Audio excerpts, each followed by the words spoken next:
Punarnavi big boss house లో ఒక glamorous beauty. House లో కంటెస్టెంట్స్ తో పాటు చర్చాగోష్ఠులు, రాహుల్ తో పాటు చిన్న చిన్న సేవలు, ఇక ముద్దు ముద్దు మాటలు, ఏవైనా కొంచెం రొమాంటిక్ టాక్స్, ఇంతే తప్పితే పెద్దగా హౌస్ లో తను చేసింది ఏమీ లేదు. ఫ్యాక్ట్ ఇదే అయినా పునర్నవి టాలీవుడ్లో ఒక అందమైన యాక్ట్రెస్ అని ఉయ్యాల జంపాల సినిమాలో జండూబామ్ పేరుతో సునీతగా యాక్ట్ చేసింది.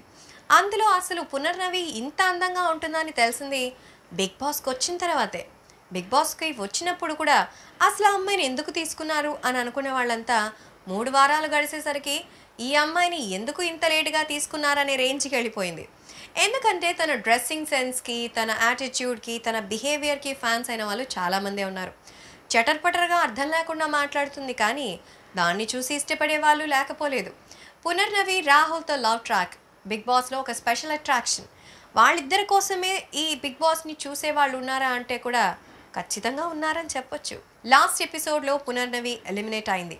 సో ఇంతకాలం 11 వారాల పాటు పునర్నవిని కేవలం ఆ స్కిన్ షో, గ్లామర్, అలాగే లవ్ ట్రాక్ ఈ బేస్లోనే తీసుకొచ్చారు. కానీ తను ఏమాత్రం టాస్క్లో యాక్టివ్గా పార్టిసిపేట్ చేయడం కానీ, ఏదైనా ఒక మంచి కోసం స్టాండ్ బై ఉండడం కానీ చేయలేదు. సో అందుకే ఇక 12వ వారం ఖచ్చితంగా తను ఎలిమినేట్ అయిపోయింది. ఇప్పుడు లేటెస్ట్గా తను హౌస్ నుంచి బయటకు వచ్చిన తర్వాత ఇంకా ఏదైనా ఇంటర్వ్యూలు ఇస్తుందేమో అని అనుకున్నారు, కానీ ఏ ఇంటర్వ్యూలు లేదు. ప్రస్తుతం తన ఫ్యామిలీతో పాటు ఎంజాయ్ చేస్తూ రెస్ట్ తీసుకుంటోంది. విజయదశమి సందర్భంగా అందరికీ విష్ చేస్తూ మేకప్ లేకుండా ఒక ఫోటోని పెట్టింది. దాన్ని చూసి ఇది పునర్నవియేనా అని అనుకున్నారు చాలామంది. కాకపోతే ఒక పోస్ట్ కూడా పెట్టింది దాని కింద. ఏంటంటే, బిగ్ బాస్ హౌస్ నుంచి నా హృదయాన్ని, అలాగే నా శరీరానికి ఏర్పడిన గాయాన్ని తగ్గించుకోవడానికి రెస్ట్ తీసుకుంటున్నా, అలాగే అందరికీ దసరా శుభాకాంక్షలు అంటూ తెలియజేసింది. మనసుకి గాయమైందంటే రాహుల్ లేడని చెప్పి అనుకోవచ్చు, కానీ శరీరానికి గాయం కావడం ఏంటి?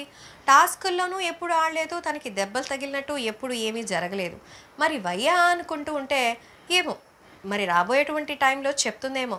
ప్రస్తుతానికి బాగా అలసిపోయింది హౌస్లో ఉండి. ప్రస్తుతం తన రియల్ హౌస్లో ఉండి ఎంజాయ్ చేస్తుంది రెస్ట్ తీసుకుంటూ. వచ్చిన తర్వాత ఏమైనా సీక్రెట్స్ గురించి చెప్తుందా ఏమో, వెయిట్ చేయాల్సిందే. ఎందుకంటే పునర్నవి ఏం చెప్తుందా అని అందరికీ క్యూరియాసిటీ ఉంది. ఆ ఏం చెప్తుందా అనే దాంట్లో రాహుల్ గురించి అదంతా స్క్రిప్టెడా, లేదంటే నిజంగానే వాళ్ళ మధ్య సంథింగ్ ఉందా, లేదు జస్ట్ మేము ఫ్రెండ్స్ అంటారా అనేది కూడా పునర్నవి చెప్తేనే వినాలి. మేము చేసే వీడియోస్ మీ మొబైల్కి నోటిఫికేషన్గా రావాలంటే మా ఛానల్ని సబ్స్క్రైబ్ చేసుకొని పక్కనే ఉన్న బెల్ ఐకాన్ని యాక్టివేట్ చేసుకోండి.